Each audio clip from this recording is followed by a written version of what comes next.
Hello everyone and welcome to episode 51 of the WMMA 5 series here on the channel using Pride FC as we're in the year 2005. We're almost on our final show. We have two more shows left as it is going to be American Bushido 9. Before we run the show, as always, we're going to check the mail. It's got 14 pieces of mail. I feel like we're getting smaller and smaller as far as mailing goes. We used to have like 30, 40 at a time. Guillermo Melendez leaves Minnesota Martial Arts Academy. Frank Mir left Gracie Jiu-Jitsu Academy. Fabio Maldonado has joined Who's Valley Tudo. Gilbert Melendez, after leaving Minnesota Martial Arts Academy, he is joining American Kickboxing Academy, which AKA is definitely a lot better and a better camp for him than Minnesota Martial Arts Academy is. So that's a big win for him. Dan Hardy extending his deal. We extended Alistair Overeem, Carlos Newton. Mauricio Shogunua has joined Shoot the Box. Matt Hamill, as he extended his deal to Pancrase, we are going to look to sign Matt Hamill sooner rather than later, as I do love me some Matt Hamill. He's the goddamn man. As Keith Jardine has left Roof Sport, and he joined Minnesota Martial Arts Academy. Tetsuya Kawajiri has left Takata Dojo, and we extended Cole Miller, even though he has yet to have a fight for us, and Dan Hardy has joined SBG Ireland. Wow, and just a lot of just camp trading, really, for the most part. And so, yeah, without further ado, let's run this show. As no titles on the line for this card, it is going to be a simple little, we're pleasing to the Ohio favorites, as we have, Randy Couture taking on Kevin Randleman. We got Mark Coleman taking on Oleg Takratov. We have Alex Stiebling from Indiana, and I believe Ron Fairclough from Wisconsin. So we're just, really, and Tom Erickson, he's another Illinois fella. So we're just kind of just Midwestern it right here with this card of American Bushido 9.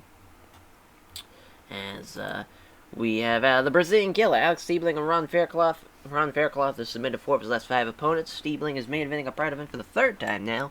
They're both world-ranked fighters in the light heavyweight division, as Stiebling is 10th. Fairclough is 18th. Stiebling trains at the Lions Den, which Ron Fairclough has an overall record of 0-1 against other members of that team. First time they have fought.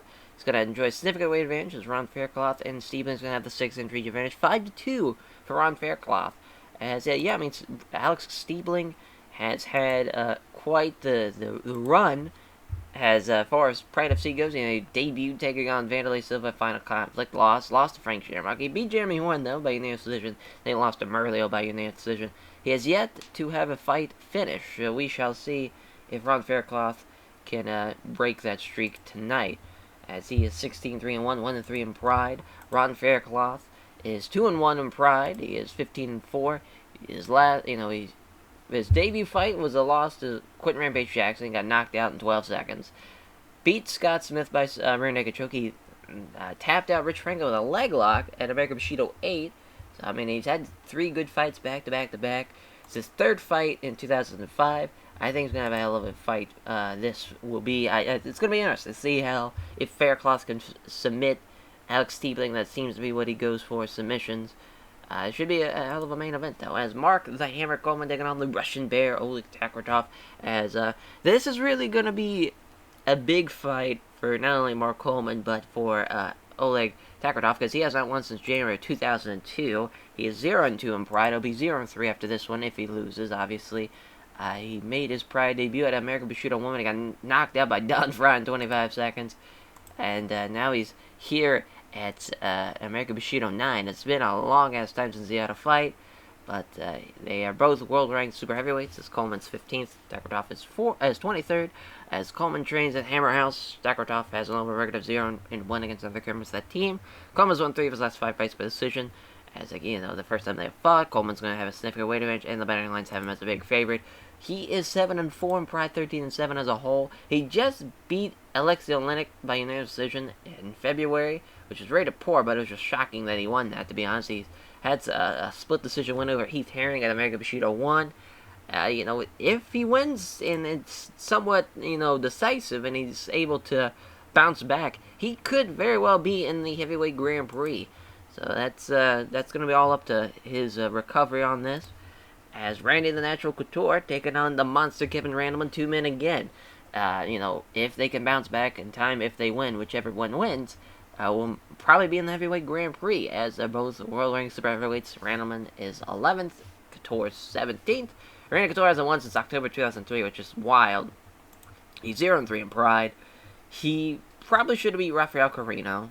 If I want to say the betting lines probably had him as a favorite, yep, he was. He was the favorite, and he lost via an upset. He's lost to Marco Hus. He got knocked out by Andrei Volosky. He's had a tough go of it as far as Pride FC goes. We'll probably send him back down the rings if he loses tonight, honestly. Him being 11-7, and yeah, it's just kind of where we'll be with that. Kevin Randleman has had a tough go of it. He fucking debuted with the company after being the UFC heavyweight champion, comes to Pride FC, is the first champion for being semi-Shillette. Loses to Igor, loses to Big Nog, loses to Josh Barnett, he loses to Pete Williams, and then finally to Tom Erickson, gets upset loss over Tom Erickson and American Bushido 4. And now, he lost 5 straight, rather. Finally, we gave him a Volcon win. And now it comes down to if he can beat Randy Couture, which it seems like, again, the betting line, the Blurcast stat picks have it 7-0 Kevin Randleman. But I think it's going to be a lot closer to what they think, especially two wrestlers. It's anyone's ball game. But he is fighting in front of a hometown in Ohio. So Tom, the Big Cat Erickson, taking on Big Ben Rothwell. Rothwell's finished 4 of his last 5 opponents, both world-ranked super heavyweights. 24th and 25th is Tom Erickson and Ben Rothwell. Erickson's won 3 of his last 5 fights by decision. The first time they have fought, Rothwell's going to have the 7-inch reach advantage and a large margin favorite on the betting lines, as he is 7-3, 1-1 in Pride. He lost to Rafael Carino. And his first fight, then he beat Kazuki Vegeta, knocked him out in the first round of Final Conflict 2004. Now in 2005, the end of 2005, he gets to fight again against Tom Erickson, who, as we saw, he's 9-5 in Pride. He beat Fabrizio Verdum, beat Volkan, and he beat Kevin Randleman, and he goes on to lose. He gets knocked out by Gary Goodrich in the rematch after they fought at Pride 16 Beast from the East back in September 2001. It's kind of crazy how solid. I mean, he goes out and he wins the Grand Prix, the first ever openweight Grand Prix, I believe. He goes on. He has a hell of a run, starting right out of the gate, going 4-0, even though he had an awful fight and a poor fight. He loses to Igor, beats Carlos Barreto, loses 3 straight, he wins 3 straight, now he just lost to Gary Goodrich. Being 41 years old, again, we have some old heavyweights, but they just keep on trucking and keep on getting wins, so we're just going to keep on booking them. But he's met his match with Big Ben Rothwell in there. He's going to probably get fucked up. We shall see. As Chad Saunders taking on live wire Jason Von Flue, as Von Flue has submitted 3 of his last 5 opponents. Saunders trains at AKA, American Kickboxing Academy. Von Flue has a record of 1-0 against other members of that team, as Saunders has won 4 of his last 5 fights by decision. 7th in the welterweight division is Chad Saunders. 19th is Jason Von Fleur. Von Flue has not won since August of 2003. He's 0-1 in Pride, as he lost to Nick Serra in February, and he lost to George St. Pierre in December. So he's had 2 tough opponents back-to-back. She came out on the losing end, as Nick Serra was in UFC, and then George St. Pierre was in Pride. Chad Saunders, who is 1-0 in Pride, he's 13-4. He just beat Robbie Lawler in a good fight. He won by Kimura in minute 30, minute 20, to be exact. But the Critical Countdown 2005 show in June. So now he's having a quick fight turnaround into November.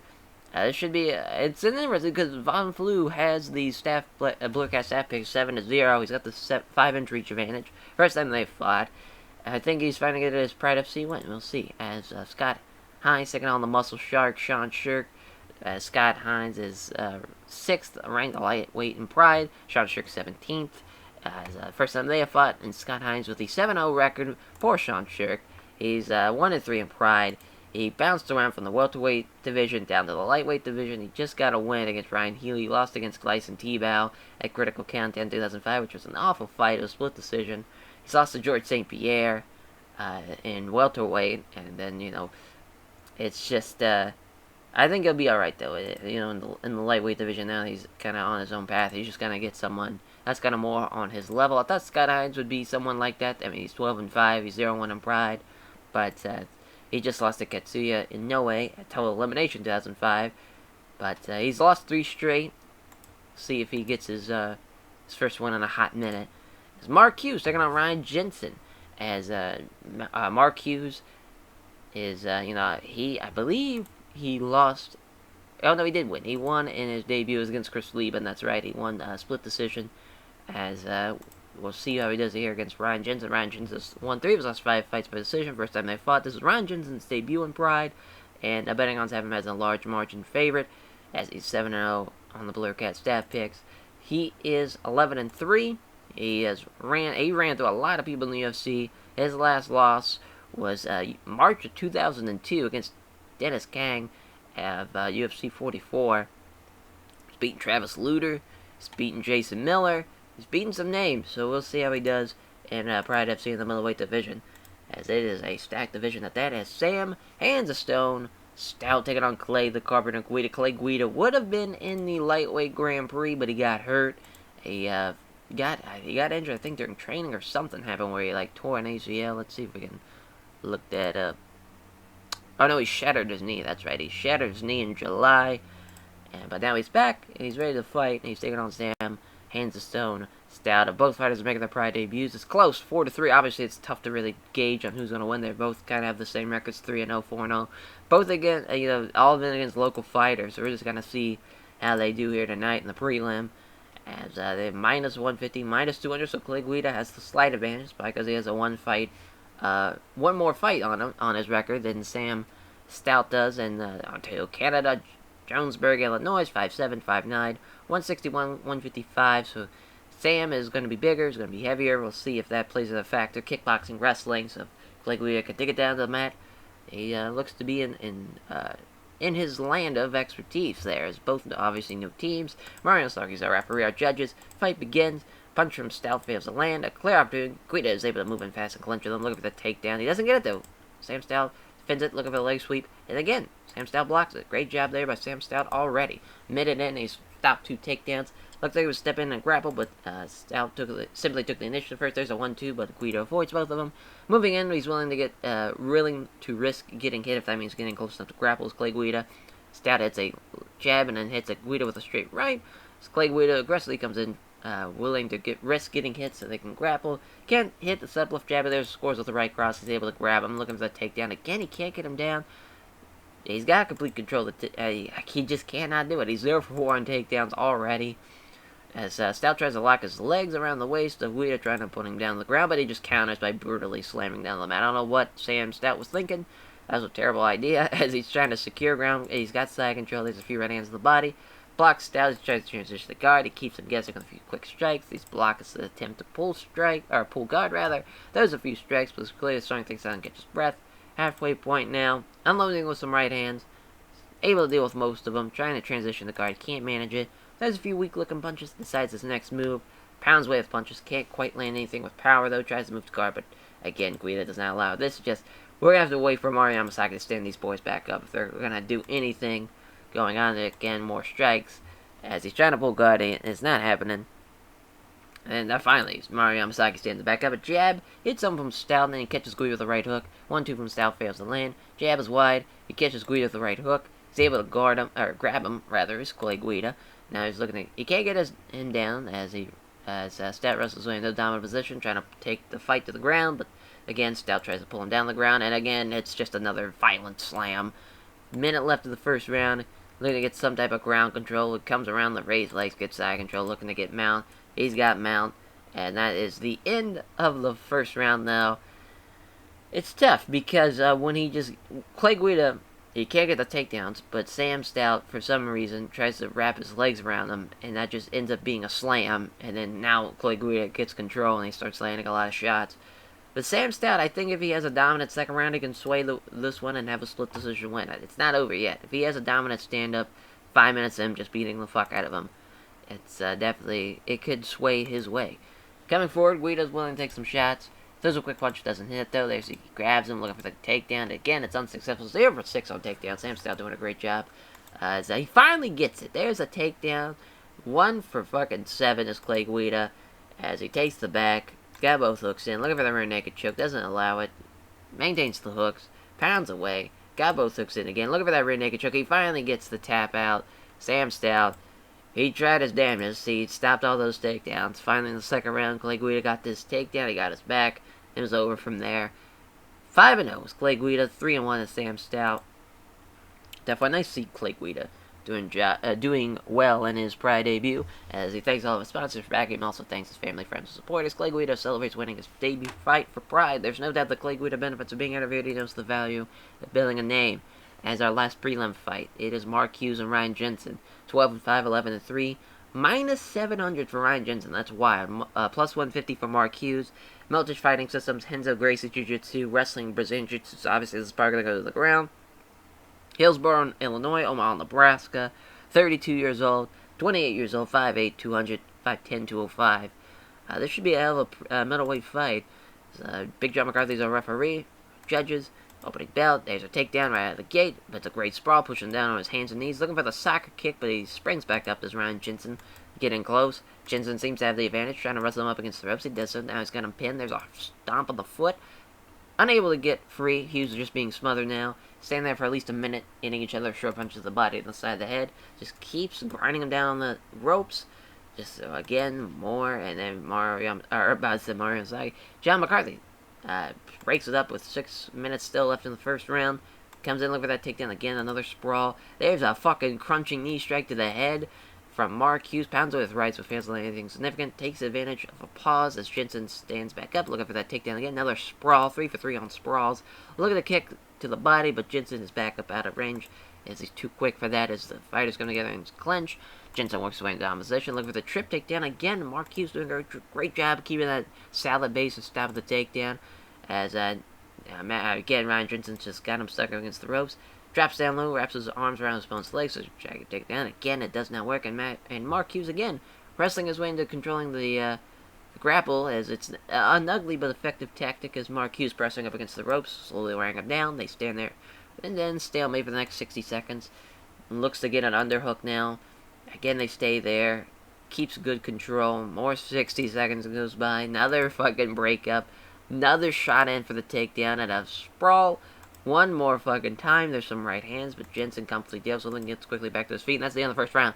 So the betting odds be damned. Mark Hughes is having a great fucking job, and I think he's winning this fight, and he's doing a great job. Great fucking job. That knee strike definitely, I think, swayed it. Plus, they're they're equal as far as jabs wise, standing, and then the ground strikes with the 12. It's just Mark Hughes is winning the fight so far. We'll see what happens in the second round. Listen, boos. Yeah, it was not exciting whatsoever. Final round. Takedown dimmed right out of the gate.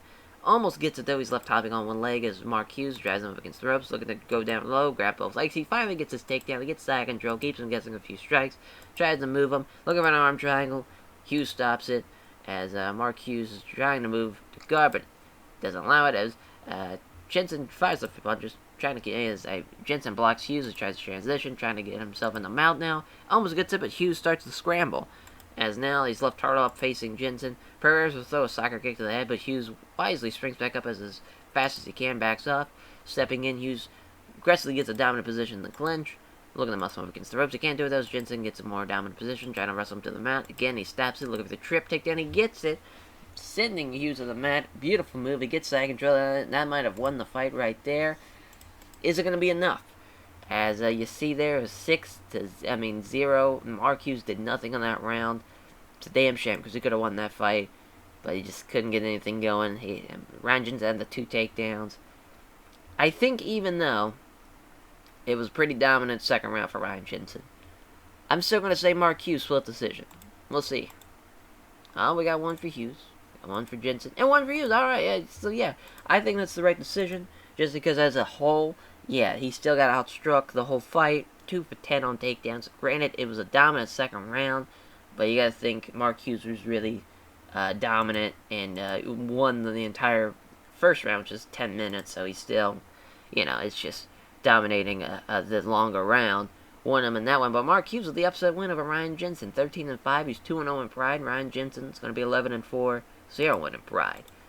So that was rated poor. Giving thanks, Mark Hughes praises his team at Military Fighting Systems as very responsive to the fans who came to support him. Says it's a tough fight and gives the show respect to Ryan Jensen.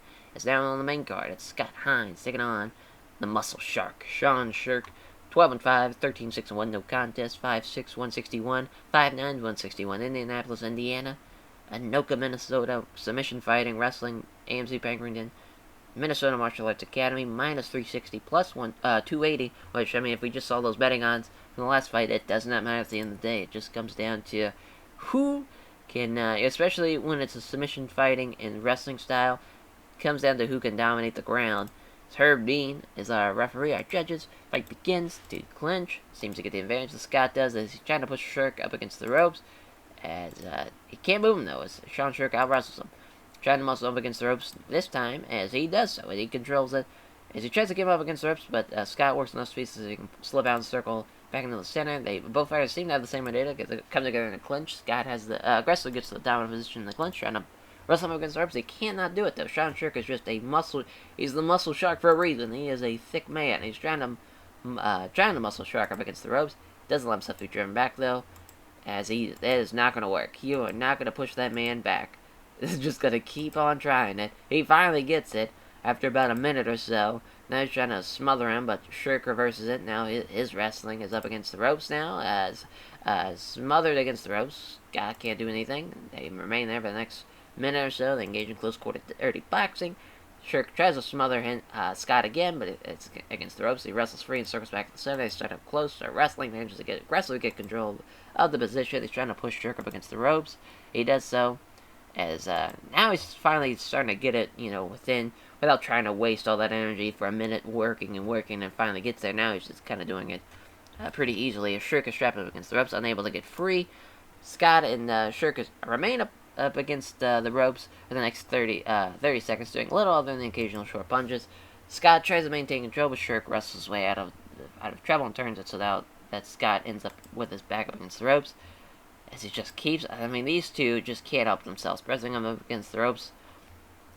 Short punches, as Herb Dean finally brings it back to the center, they clinch. Scott's the aggressor, he's trying to bustle. This is just rinse and fucking repeat. Looks for a foot stomp, but Shirk takes the opportunity to turn around, and so that he's now in a dominant position. He's just now wearing him down. They remain there for the next minute or so, dirty boxing. Minute left in the first round. Referee brings it back into the center. Sean Shirk's starting to breathe a little heavier now. They get into a clinch. Works his way in down position, trying to push him up against the ropes. He does so. There's a vicious foot stomp. He's got his rope strapping Sean Shirk. He's looking to take him down. Can't do it. Looking to get him down again and again. It's maintaining a good solid base. Sean Shirk blocks it, and that's the end of the first round. Another boring affair. Rinse and repeat. I think I'm going to give that to Sean Shirk, though, as far as he landed the most strikes. He stopped a lot of takedowns. He's doing his thing. We'll see what happens in the second round. As they come together, they clinch. As Scott's the aggressor in the clinch, looking to muscle him up. Can't move Shirk at all, though. He finds himself being out-wrestled. And now he's got Scott stuck up against the ropes. Tries to keep him there, but Scott works with enough space to slip out, circle back. Scott's the aggressor, trying to muscle him up against the ropes. He does so, he's got him pinned. There's a sharp stomp on the foot. Trying to grind him out, but as he's keeping Shirk pressed tightly up against the ropes, they remain there. Now he's looking to go down low and take him down. He can't do it, though. Looking for a leg sweep now. He can't get him down. Remains there, just can't get himself free. As he drops down for a third time, and again, it keeps a solid base. A fourth time, just cannot do it. As Scott Hines is trying his damnedest to get these takedowns. He cannot do it. He presses up against the ropes. They remain there for the next, till the end of the round. Just hitting each other with sharp punches to the body and the side of the head. And that is your fight. And I think Scott, at the end of the day, I think he's going to win the fight. And at the end of this fight, I think he landed more shots. But it's going to be close, though. I would not be surprised if Sean Shirk wins by split decision. As we got one for Shirk, one for Scott, and another one for Scott. Scott wins by split decision. It's a very poor affair. Yeah, that was horrendous. As Scott Hines gets the win. He's 13-5. He gets his first Pride FC win. Poor Sean Shirk is 13-7 with 1 no contest. As Scott Hines thanks everyone connected to AMC Penguin for having him for the fight, and then the sponsors supporting him financially. He says he has a lot of respect for Sean Shirk and praises the stuff this. So hopefully we can break the cycle of poor and very poor fights. It's Chad Saunders taking on Jason Van Vlew as 13-4, 10-5. Orlando, Florida. St. Louis, California. 5'10", 183, 6 foot, 183. 36 years old is Chad Saunders. 30 years old is Jason Van Vlew. As wrestling Brazilian Jiu-Jitsu, again, ground and ground. American Kickboxing Academy, American Top Team, plus 400, minus 510 for Jason Von Flue. We shall see what happens, as Mario Yamasaki is our referee. Our judges, as Saunders moves in, clinches. Using his wrestling skills, he's trying to push him up against the ropes. Can't do it, though, as Von Flue gets a more dominant position in the grapple. Instead, looking for a trip takedown. He gets it. Right out of the gate, we get a takedown. A superb outside leg trip. Takes a knee strike to the ribs under side control. Looking for the knee bar. Saunders blocks it. Von Flue blocks Saunders' transition guard. Looking for the knee bar. And he stops it from hooking the leg. Blocks attempt. Looking for the knee bar again. He stops it from again. Again, transition to guard. There's a knee strike to the ribs. Looking for Kimura. Fucking Jason Von Flue has tried about 3 submissions now in 4 minutes. This has been nuts, as he tries to move his guard, but Von Flue doesn't allow it. Standing back up. Excellent timing there as Von Flue comes in and shoots for the takedown. He gets the takedown. He is just demolishing Chad Saunders so far. As he's trying to push apart the guard, maybe thinking of trying to isolate a leg there. As Saunders stops Von Flue from applying it by keeping it tightly in guard. Leans back to avoid a couple of wild swings from Saunders from the bottom. For a moment, Jason Von Flue is content to throw a couple of punches to the body. As now, we got Chad Saunders from the bottom looking to secure an arm. Von Flue blocks it, bounds with right hands, but doesn't do much damage. Looking to get an arm bar from the bottom. Again, Von Flue defends it for a third, and now he's looking for a leg lock. As Chad Saunders keeps the guard tight. Looking for the arm from the bottom. These two men are just going tick for fucking tack on these submissions. And again, rinse and repeat for Von Flue is they stand him back up, he takes him down. As there's a single leg this time, looking for a leg lock, stops it, looking for an arm bar from the bottom. Von Flue stops it, looking for a leg lock. Saunders stops it, leans back to avoid a couple of wide swings, and that's the end of the first round. Man, that was, 11 strikes were landed, basically a strike per minute. But there was so many submissions. There was 12 submissions in a 10-minute fight that was attempted. Just nuts. Jason Von Flue, though, definitely won that fight, or won the first round. We'll see what happens in the second round.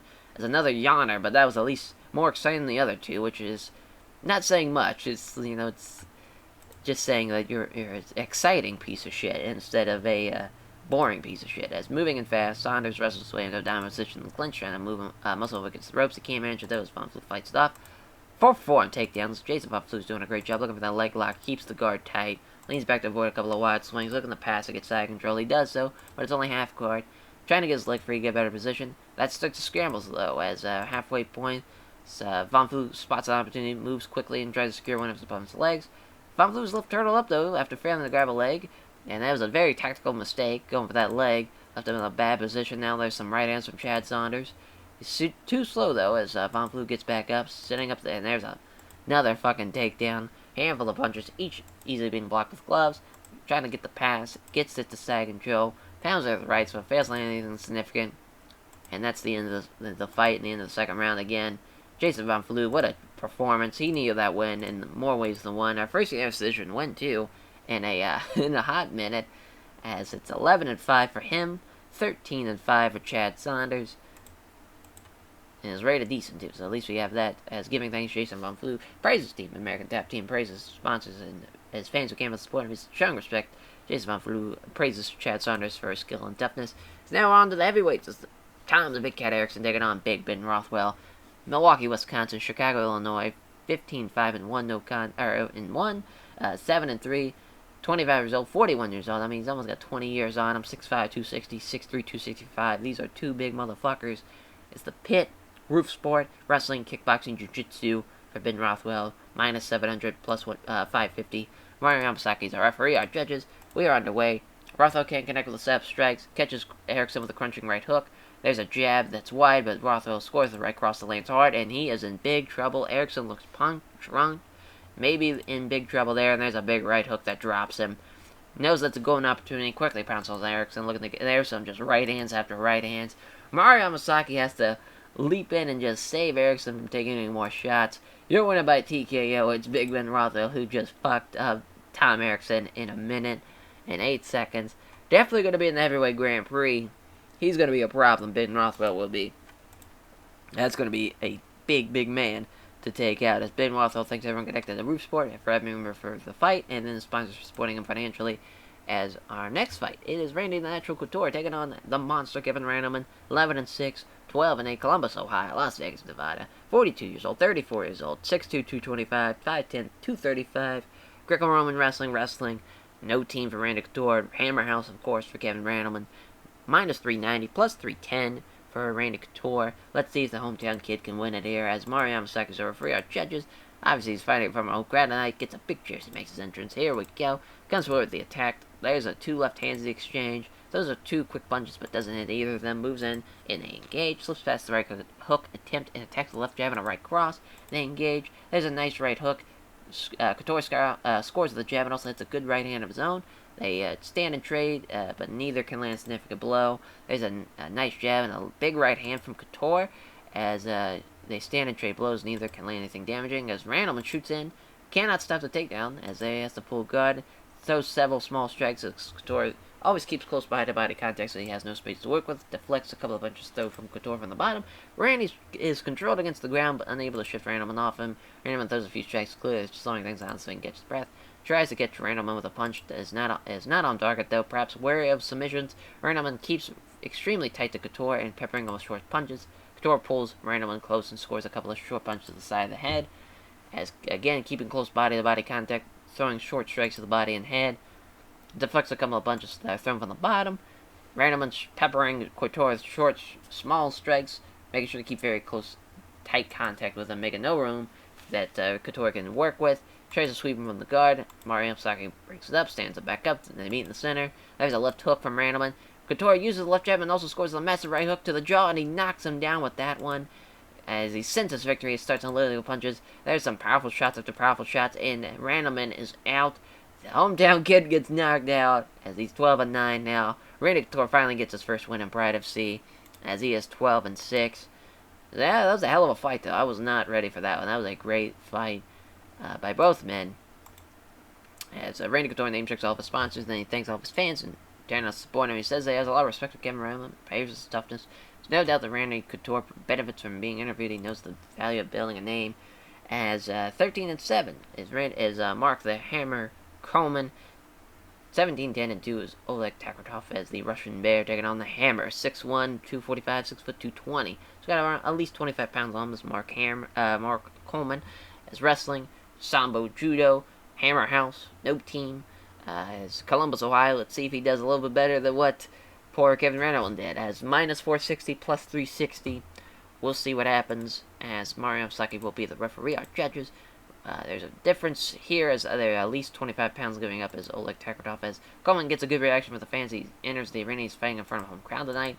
As they come together and clinch, as Coleman seems to get the advantage using his wrestling skills. Coleman is trying to push Takratov against the ropes. He does so, pins him against the ropes. There's a hard foot stomp. Unable to break free, though, Takratov is smothered up against the ropes. Next minute or so, they see each other hitting each other short punches.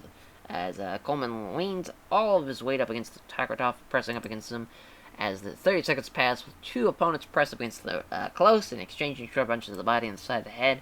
Takratov wrestles back up against the ropes, turning him enough so he can escape from the ropes. There's a takedown attempt from Takratov. It's unsuccessful as Coleman sprawled well. The blocking also pushes him down on his hands and knees.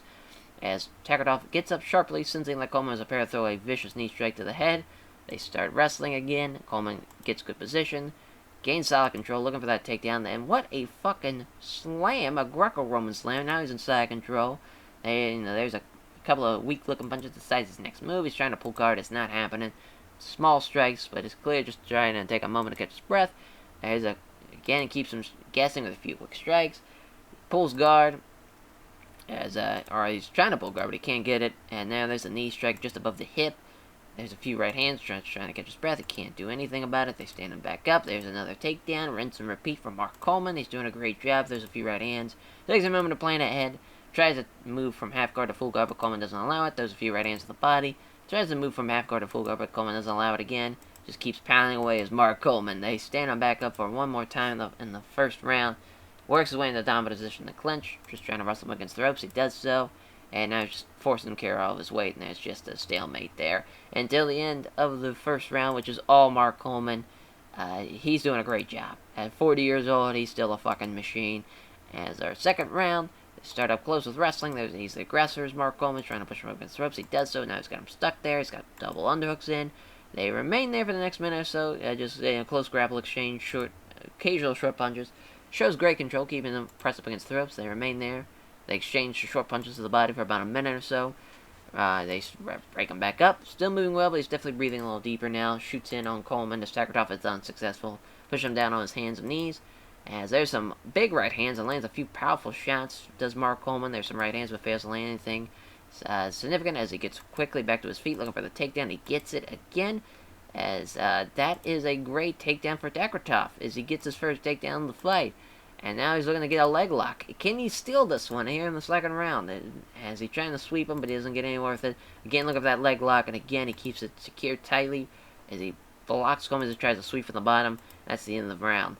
Yeah, Mark Coleman, I think, won that fight, but Oleg, he tried his damnedest there at the end. If he would have got that fucking leg lock submission win, that would have been nuts. I would have not seen that coming, but Mark the Hammer Coleman gets the win. It's rated poor, but, Mark the Hammer Coleman gets his 14-7 now, as Oleg is 17-11-2 at 38 years old. It's just wild how old a lot of our heavyweights are, and they're still out there swinging. As Mark Coleman thanks everyone connected to Hammer House for helping him prepare for the fight, and his sponsors for supporting him financially. He says he has a lot of respect for Oleg Sakratoff and he praises his toughness. As now our main event, it is the Brazilian killer, Alex Stiebling, taking on Ron Faircloth. As is a pride middleweight division fight. 16-3-1, 15-4, 26-year-old, 28 years old, 6'2", 205, 5'9", 205. Let's see if Alex Stiebling's reach is going to play into a factor. Indianapolis, Indiana, as Wisconsin for Ron Faircloth. Wrestling, Muay Thai, hybrid fighting style. Lions Den, Greg Jackson's mixed martial arts. This is going to be a hell of a fight. Minus 190, plus 150. Both guys can kind of do it all. They are basically on the cutting edge of what MMA turns into in the next kind of, where instead of guys being dominant in one style, they're becoming a blend of many, many styles. As this is going to be a barn burner. Hopefully, fingers crossed. Mario Stuckers, our referee, our judges. The weight in at the same at 205, but Ron Faircloth is much bigger now. Round one begins. Seaman closing the distance, obviously looking to strike. Next with a jab, but Faircloth evades the big punch. Steps in, looks to grapple, looking for a leg sweep. He gets it, a beautiful leg sweep. Sends him down on the mat as he's got side control of it. Faircloth fires off a handful of punches, each easily being blocked with glove. Blocks attempt to pull guard. Hits a knee strike to the ribs. Looking for a knee bar now. Defends himself well. Blocks Stiebling's tries to transition the guard. He throws a few strikes, clears slowing things down so he catches breath though. Blocks the transition the guard. Looking for an arm triangle now. Fights off the arm triangle attempt. As he tries to transition the guard, they stand him back up. Moving in fast. Faircloth looking for a dominant position. Looking to wrestle him back down to the mat. He does. Rinse and repeat as he's got side control out of it. Faircloth throws a few weak-looking punches as his next move. He blocks an attempt to pull guard. Halfway point now in the first round. There's a couple of knees to the ribs and more knees to the ribs. More knees to the ribs. Looking for the knee bar now. Doesn't allow it though. Tries to pull guard on Faircloth, but doesn't get anywhere with the attempt. There's some more knees to the rib. Throws a few weak-looking punches. Decides the next move. Pulls an attempt at guard. Mario Saki stands him back up after a lack of progress. As he about to shoot in, Faircloth timed it well though. As he moved in at the start of the clinch. Looking to get him down again. 3 for 3 on takedowns is Ron Faircloth as he throws a few right hands, but is mainly just trying to catch his breath. Tries to get full guard on Faircloth, doesn't get anywhere with the attempt. And in half guard now, he's trying to get side control, but he can't get it. As Stiebling tries to sweep Faircloth, doesn't get anywhere with the attempt. As pounds away with punches, does minimal damage. That was basically all on Faircloth. I did not expect that at all. That was just complete domination from Ron Faircloth that first round. Second round now, stepping in, Faircloth aggressively gets a dominant position. Look for the takedown. Again, he gets it 4 for 4 on takedowns, trying to break his leg free. I mean, this is just going to be Faircloth, decision at this point. There's just no way he's going to get out of this. As he doesn't let Faircloth get his leg free, as he remains in half guard. Blocks Stiebling's chance to transition to full guard. Halfway point now. Or just at a stalemate, but trying to counter is Alex Stiebling. They find themselves scrambling for position. Wow, so we have Faircloth is now on his back, with Stiebling now in side control. Now we can see Alex doing something. With 2 minutes left, can he somehow sway this one? I doubt it. He's going to have to finish the fight. So he's trying to transition the guard, but he can't manage it. Looking for a Kimura, doesn't allow the Kimura to be applied. Blocks Faircloth, tries to transition, fires off a handful of punches. They aren't thrown with any great force. Pounds with rights, but fails to land anything significant. And that's the end of the fight. That's tough. If Alex could have done if he could have done that in the first round, towards the end, or had just a little bit of time, I would have loved to seen more of this. But that's the way she goes. And so you're wondering about it's going to be Ron Faircloth, but Alex tried his damnedest in that second round. It just was not enough. Just he could not stop any of the takedowns from Ron Fairclough. At least it was an average fight. I thought it was going to be a wash, but at least Alex fought back in the end. As Alex Siebling's going to be 16-4-1, as Ron Fairclough's going to be 16-4. What a nice record both these men have, though, going out of this. As giving thanks to Ron Fairclough, praise his team at Greg Jackson's Mixed Martial Arts, his various sponsors and fans who came out to support him. In an interview, asked who he'd be interested in fighting next. He replied that Nate Marcotte would be a tough challenge to be interested in fighting. Yeah, that'd be a fun fight to see. So critical rating 65, that is just slightly above what we need. A commercial rating of 85. I will take it as, at least we had the Randy Couture, Kevin Randleman fight. At least, and, the Ben Rothwell, Tom Erickson, it was just a fun little quick knockout. But, yeah, we decreased our pop basically everywhere. At least we gained it in some places, though, so it was a nice little tick for tat. But, we'll take it. You know, I mean, it could have been a lot worse. How we do money-wise is going to be the big thing. Oh, we made $3 million, so perfect. Perfect. As that will do it for this episode, episode 51 of the WMMA 5 series here on the channel. As now, we end out 2005 with the Pride FC Shockwave show, where we're going to have 2 title fights. We got Big Nog taking on Vanderlei Silva. Vanderlei's stepping up to heavyweight for this one-time dream fight. Big Nog and Vanderlei, the Axe Murderer. That's going to be so awesome. As we got Wander Braga is making his Pride FC debut, as he was just in UFC. He's 20-5. He's going to take on BJ Penn, as was wanting to have Tetsuji Kato fight somebody. We could have done him and Matt Hughes again, a quick little rematch, but I just was like, I will wait for it. Because basically, whoever wins between Dennis Hallman and Matt Serra is going to be taking on Tetsuji Kato next. But that's, that's fun. For Unbreakable, Pride 31, it'll be Anderson Silva and Chuck Liddell. We got that planned out. Don't know what's going to be the main event of American Bushido 10 or Bushido in Osaka 2, but we're getting the early stages of this Grand Prix, the Heavyweight Grand Prix. You see, a lot of these first-round matchups are nuts. Sergey Kridinov and Fedor Emelianenko, Andrei Arlovsky and Mirko Cro Cop, are you kidding me? In the first round, Alistair Overeem and Tim Silva, that's going to be a fun fight. Pete Williams and Roman Savchka, as that's going to be another good fight. Marco Hus, Rico Rodriguez, Gary Goodrich, Alexei Olenek. I mean, Alexei Olenek, the only man to win with a twister so far. Gary Goodrich, a bad motherfucker in his own right. Jerome Lee Banner, Kazuki Vegeta. That's going to be, wrestler versus kickboxer.